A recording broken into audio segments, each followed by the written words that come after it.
world is ready. In case you missed the news, not in any headlines, but all the heart lines, the world is ready to be loved today. The whole world, from the birds and the clouds, the cities and their spires, to the tides and the downpours, the countrysides and their colors. Everything and everyone you're sharing this whole world, whole earth with. Wake, breathe, dream your whole life with. Here, the heart, light, music, spirit of it, all ready and waiting for your loving.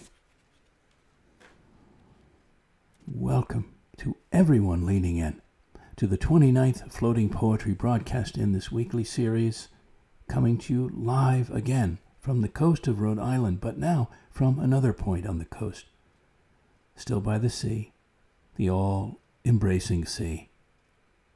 Thanks for joining other fellow listeners, including many faithful regulars that I know are out there from around the country and abroad. I'm glad you're all here.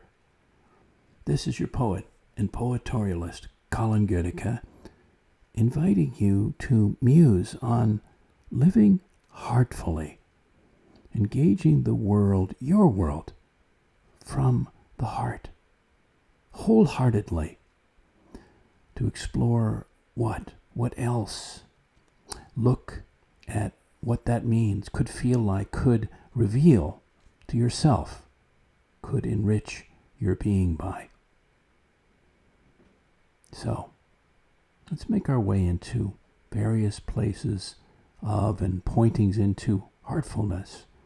First with some of my musings, then a summoning of thoughts from others, then segue into a handful of poems I've chosen around our theme of living heartfully, especially in the midst of so much, maybe too much, heartlessness around us at the moment. Living from a place of heartfulness, wholeheartedness. It's a possibility, an opportunity, and for me and others, some of you leaning in right now, a beautiful and richly rewarding daily focus. I'd say essential practice. Never too early, never too late in my book to seek, to enter, engage self and life this way. I often approach it as a gardener, and we all may have our metaphors, where my heartful being is something to cultivate, to actively tend and attend to, including weeding and pruning, and bring to the world, to friends and strangers alike. Though I feel if people of other heart, where nobody's really a stranger ultimately, to bring to the world, to your own self, to the natural world as well. The art of being what, in a twist on horticulturalist, I call a horticulturalist. We can be one of those. It's a wonderful thing. So I encourage us to take quiet time and space to reflect on your heartfulness, to appreciate everywhere it's flowing, to invite in more heart wherever it isn't flowing, to celebrate the deep-hearted relationships you do have, especially your intimate partnerships and friendships. We need those all more than ever these days. Or to coin another word, your heartnerships. Heartnerships. Well, I'm fortunate for my part to have a rare and remarkable circle of heartners gracing my life, some for decades, where the heart rules, where it warmly radiates and deeply resonates. In my experience, when we're truly good and full-hearted in the way we live and express and relate with others, while it may not always land in receptive places on the receiving end, we are being true to our hearts, and everything as a result, or a great deal, you may discover I have, unfolds in surprisingly natural and beneficial and serendipitous ways. Interesting that artful is within the word heartful, for living in general and coming faithfully from the heart is an art, one we can all learn or evolve. Now, on to some other heartening thoughts. Welcome. I felt perspectives on our theme, and afterward to some poems I've chosen for us. In their book, The Awakened Heart, John Robbins and Anne Mortefi write, "The hungers that live in the human heart are part of the kinship that threads all of us together. We are interdependent beings with a profound need both to give and to receive from one another. What one of us is lacking, another has in abundance, whether that be a bowl of rice, a skill, a wisdom, a capacity for joy, a knowledge, or a courageous heart. Our urges and our gifts, our longings and our offerings are all needed and all indispensable." The indelible and incredible Jack London, back in time, said, "I'd rather sing one wild song and burst my heart with it than live 1,000 years watching my digestion and being afraid of the wet." Nick Cave, talking about vulnerability and compassion, the singer, performer, songwriter Nick Cave. Because being heartful also means being vulnerable, but beautifully so. And he said, vulnerability is the very thing that permits us to connect with each other, to recognize in others the same this we have with themselves and with their place in the world. Vulnerability is the engine of compassion and can be a special vision that allows us to see the quivering, wounded inner world that most of us possess. Some good food for thought. Krista Tippett, the wonderful producer, interviewer of the program On Being. If you don't know it, there's some incredible conversations that go on there. People that she speaks with, and very heartfully, very deeply, and revealingly. And this is from her book, Becoming Wise. "My work has shown me that spiritual geniuses of the everyday are everywhere. They are in the margins and do not have publicists. They are below the radar, which is broken.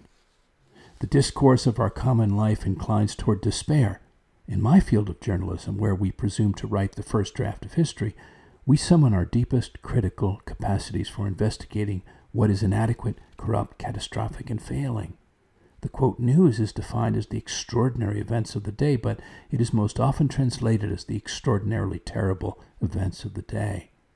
And in an immersive 24/7 news cycle, we internalize the deluge of bad news as the norm, the real truth of who we are and what we're up against as a species. But our world is abundant with beauty and courage and grace. I'm aware of a growing aspiration to attend, with all the tools we have at hand, to the human change that makes social change possible.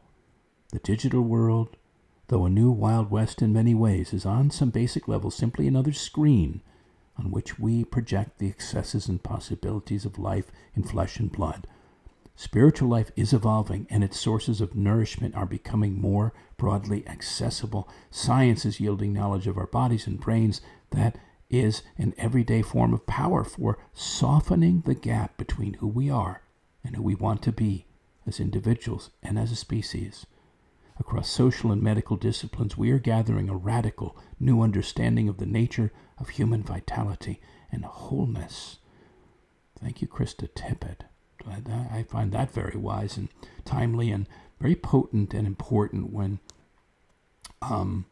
so much more softening versus hardening of heart is what we all need. Always need. There's a trickster. She's a secret activist. I think we could call her Caroline Casey. Very colorful, interesting character. Who said, "What shall we envision ladling out? Structures of supportive solace, effective dedication to collective well-being, irresistible eloquence on behalf of what we love, metaphoric agility, democratic animism? May the hubris of humanism be humus for the truth of animism, that our rogue species may have the manners to humbly cooperate with nature's guiding gurus, also known as trickster cooperators, are standing by." Caroline Casey. There was a poet from the past, Laura Riding Jackson, and she had something interesting to say about self-protection and self-liberation. We can best defend ourselves against those who would crowd us all into a prison of shrunken destiny by knowing our missing story and dwelling in it, as in the home of our thought. Let them move us to take our souls fully unto ourselves and to speak from soul self to one another as ourselves in truth. That speaking will be our story, and it will silence them, to defeat them. And she's speaking, of course, of tyrants of different kinds. We need only to tell our truth, which is theirs also.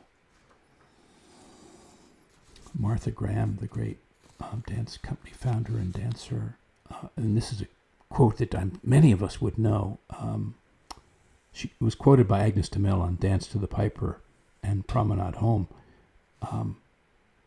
There is a vitality, a life force, a quickening that is translated through you into action, and because there is only one of you in all time, this expression is unique. If you block it, it will never exist through any other medium. It will be lost. The world will not have it. It is not your business to determine how good it is, nor how valuable it is, nor how it compares with other expressions.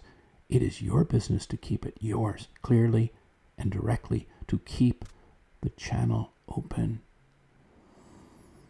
Martha Graham. When we come from our one and only heart, we become such a great expression as this. And last quote before some poems for us. Annie Lamott. I've quoted her before, but I thought this was lovely to include in the mix today. Now, heartfulness to me is faithfulness, trusting it'll lead me in all the right directions. So far, 62 years later, it has.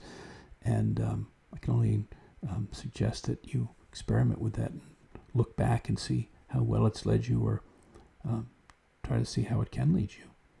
She said, my coming to faith did not start with a leap, but rather a series of staggers from what seemed like one safe place to another. Like lily pads, round and green, these places summoned and then held me up while I grew. Each prepared me for the next leaf on which I would land, and in this way I moved across the swamp of doubt and fear. Anne Lamott, Lady of Heart.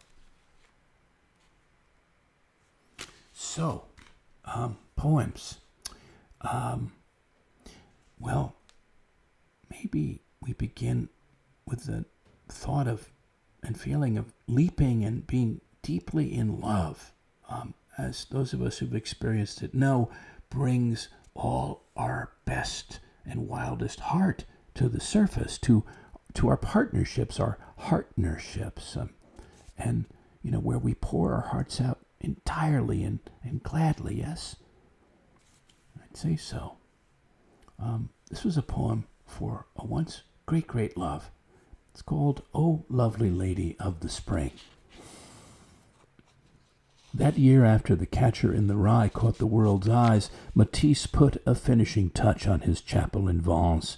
Gene Kelly danced through the bright showered streets of Paris, and radios said hello to young lovers wherever they were. A glorious child arrived and caught the world's imagination, began drinking in life and pouring out heart, following the golden rule of two and the silver light of her mother moon.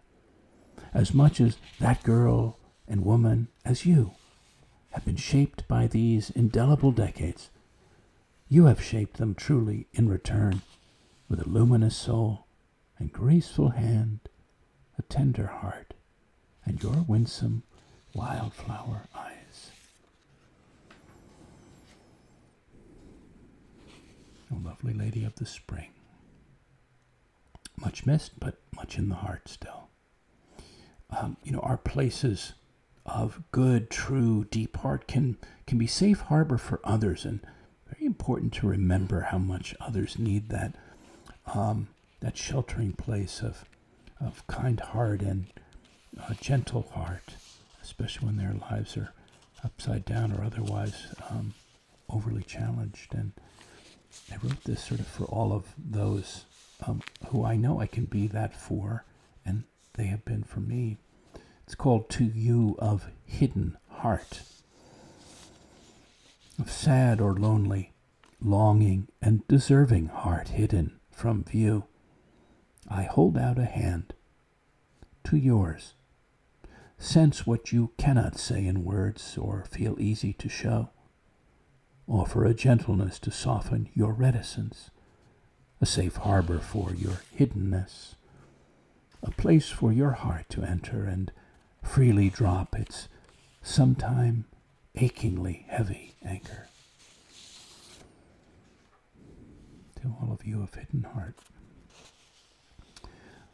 Traveling quietly, solo into your heart, into our hearts, tells us vital things, stirs powerful feelings, sometimes great awakenings, but realizations and other, sometimes nameless things, but important things. And I remember waking in the middle of one night a few years back, and this poem came out of me, as they do, In the Wee Hours, it's called, and it was from the wee hours. In the wee hours of the heart, in the quiet, wondering dark, where unbidden feelings arise, unhidden feelings float, are freely felt, where you ponder the life choices you made, the possibilities you unmade, the chances you might have taken, the dances you left undanced, the dance partner who once held out an open hand, an open heart, a whole future to you. In the wee hours. You know, the poet John Keats had a very short life, intense short life, and he spoke about compassion, which of course we know is a vital human need and asset, and he was writing to his dearest friend in the time in 1818, and he suffered greatly after that. He went into his biggest depression thereafter, but he wrote just before that, men should bear with each other. There lives not the man who may not be cut up, aye, hashed to pieces on his weakest side. The best of men have but a portion of good in them, a kind of spiritual yeast in their frames which creates the ferment of existence, by which a man is propelled to act and strive and buffet with circumstance. Only with such a compassionate orientation, he says, can we begin to care about and connect with another. And he says further, the sure way is first to know a man's faults and then be passive. If after that he insensibly draws you toward him, then you have no power to break the link. Keats. And Ralph Waldo Emerson spoke about presence and authenticity, other vital ingredients in artfulness, presence, real presence, and authenticity, genuineness. Life goes headlong. Each of us is always to be found hurrying headlong in the chase of some fact, hunted by some fear or command behind us. Suddenly we meet a friend. We pause. Our hurry and embarrassment look ridiculous. Now pause. Now possession is required, and the power to swell the moment from the resources of our own heart until it supersedes sun and moon and solar system in its expanding immensity. The moment is all, in all noble relations. Isn't that lovely? Heartful. Well, I spoke earlier about those who are for us safe harbors of heartfulness, and then there are people just a big heart or strong heart or interesting heart, and they move us and they emblazon themselves in our memories and feeling memories. And I've certainly had my share of meeting many along this life journey, and there was one in particular. I've got a few ones I'd like to reference and honor, and this was a fellow, very simple man, beautifully simple man in the Aegean. I met him once in the Greek islands, and he just radiated big-heartedness, and I honored him with a poem, and his name is Stelios Papageorgiou, and the poem is Andrastesias, man of Zia, man of marble, pure, simple, humble. Man of sapphire sea and endless sun, oak, umber earth, ancient stars. Man of honey and wild time, Sirtos and Balos, happiness, timelessness. Living man of Gaia melded with the spirit of Crete, heartful, soulful, memorable man. I would have read that in Greek, but I don't think my Greek's up to it today, but I did write it in Greek with the help of a friend at the time, Greek friend.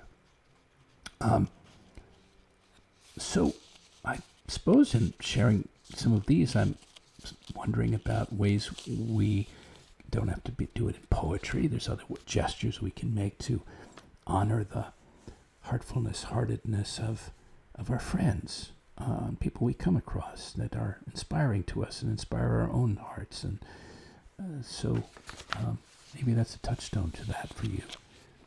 This was for a dear and full-hearted friend, Susan Kelly Garbarini. This was on her 73rd birthday last year. The heart-eyed Susan, Susanus Garbarinius, a wild grower, deep-rooter, sunny flowerer, native to North America, from Long Island to South Carolina, wild, soft-petaled, red-colored, a flourisher in summer, a heart-eyed, rarefied beauty in nature, a winner, a delighter, an absolute keeper. That's for Susan out there. I'll have to tell her I honored her tonight, the heart-eyed Susan. And then I definitely must honor one of the dearest-hearted friends and men, beings I've known, got to know in recent years, thankfully, who just left the planet, unfortunately, although he's alive in my molecules, as I'll share with you in a moment. But I want to honor him, and to honor all those dear hearts who have left our lives one way or another, but especially those who've left the world forever, but left a great imprint. And this was for Jonathan Yavolo. Dear Jonathan, he called me his little brother, and I called him my big brother.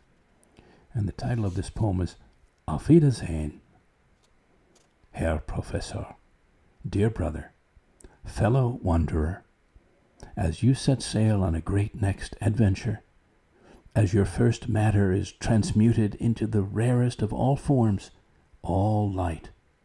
I'll meet you in eternity.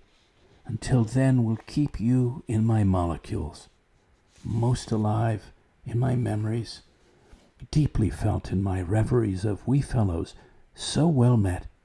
What energies, singing and dancing, musing and amusing together here on earth, and myself, on our parting for a while, wildly grateful for the love and grandest gift of you.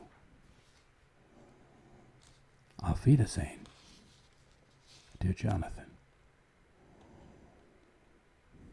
In a similar vein or ventricle, in the more heartful is the more hopeful. And this piece is called The Heart is a Remarkable Thing. It can become sick over many things, over loss of faith or fortune, death of a loved one, dreams deferred, disappointments or disbeliefs, seeing suffering, then somehow, often miraculously heal, learn to reopen, sing, feel joy again. Derek Walcott speaks to this in a way in his beautiful poem, Love After Love. If you don't know it, I'm going to share it with you now. I might have read it one more time in another broadcast. The time will come when with elation you will greet yourself, arriving at your own door in your own mirror, and each will smile at the other's welcome, saying, "Sit here, eat." You will love again the stranger who was yourself. Give wine, give bread, give back your heart to the stranger who has loved you all your life, whom you ignored for another, who knows you by heart. Take down the love letters from the bookshelf, the photographs, the desperate notes. Peel your own image from the mirror. Feast on your life. Thank you, Derek Walcott. So we're bending into the last part of our time together, and a few more things for us. One, of course, connecting our hearts with the heart of nature, the natural world. For me, Mary Oliver, the poet, Mary Oliver is a go-to, always for that. And this is her poem, Sunrise. You can die for it, an idea or the world. People have done so, brilliantly, letting their small bodies be bound to the stake, creating an unforgettable fury of light. But this morning, climbing the familiar hills and the familiar fabric of dawn, I thought of China and India and Europe, and I thought how the sun blazes for everyone, just so joyfully as it rises under the lashes of my own eyes. And I thought, I am so many. What is my name? What is the name of the deep breath I would take over and over for all of us? Call it whatever you want. It is happiness. It is another one of the ways to enter fire. Thank you, Mary Oliver, and the also marvelous poet laureate of nature, we could say, Henry Beston, who wrote in his book Northern Farm. Wonderful book.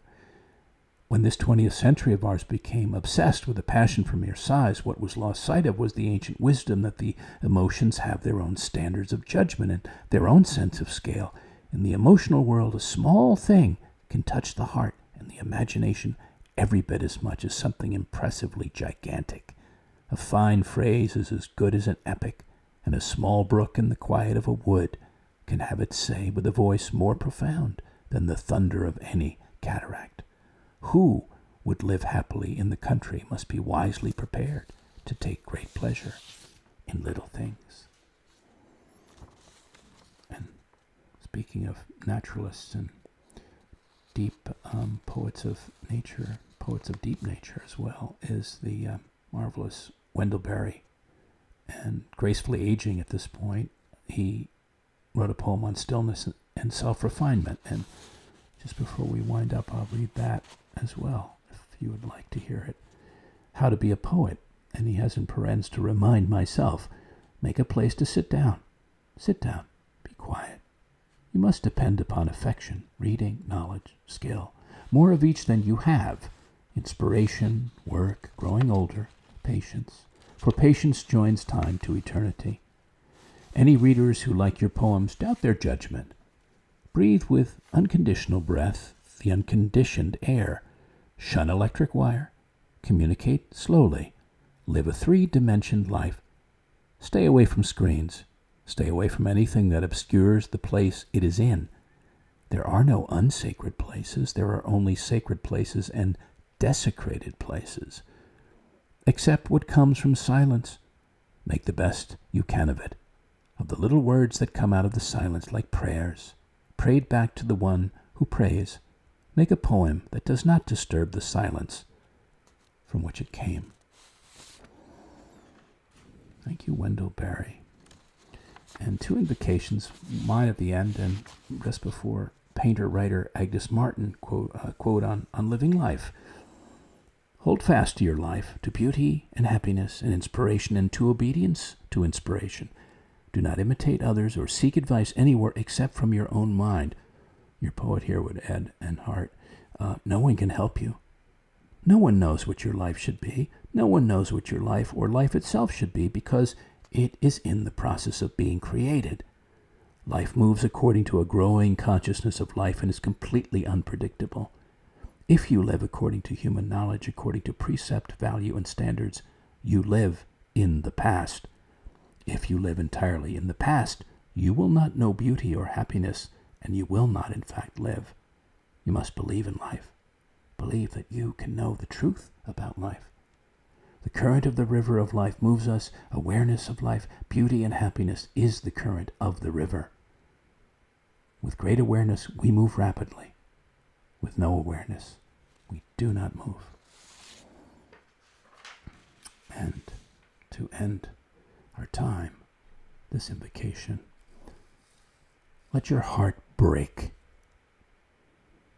Not into darkness, a hard stop or sorrow, but into sunlight, a wild gallop, and song. thank you for listening and feeling in, and especially in this pandemic, those of you helping sustain these programs in Poetic Arts, both with your donations and your enthusiasms.